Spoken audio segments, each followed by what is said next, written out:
Sebelum belajar tatap muka di sekolah digelar, Dinas Kesehatan Sumatera Selatan meminta lembaga terkait untuk melakukan persiapan matang protokol kesehatan diterapkan di sekolah dengan benar. Pengawasan dan penilaian pada sekolah akan dilakukan Dinkes untuk menentukan sekolah yang siap menggelar belajar tatap muka. Dinkes akan memeriksa kesiapan sekolah, meliputi pembatasan jumlah siswa, fasilitas protokol kesehatan, dan waktu belajar. Pengawasan ketat akan dilakukan saat pelaksanaan belajar tatap muka, terutama pada masing-masing siswa. Jika terjadi kemungkinan terburuk muncul klaster baru, proses penelitian epidemiologi. Kalau terkait dengan kesiapan tatap muka pendidikan, tentu kita harapkan bahwa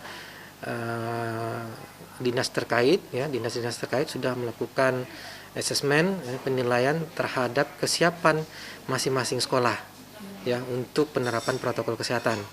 Karena kita tahu persis bahwa kondisi sekolah tentu berbeda-beda. Ya kan, misalnya untuk pengaturan jumlah siswa yang masuk, ya kan, itu bagaimana nanti. Kemudian pembatasan waktu jam belajar itu seperti apa, dan kemudian sarana lainnya yang harus dipenuhi terlebih dahulu. Dinkes Sumsel meminta belajar tatap muka lebih dulu dilakukan bertahap di beberapa sekolah. Reski Oktora, Muklas Diferensial, Kompas TV, Palembang.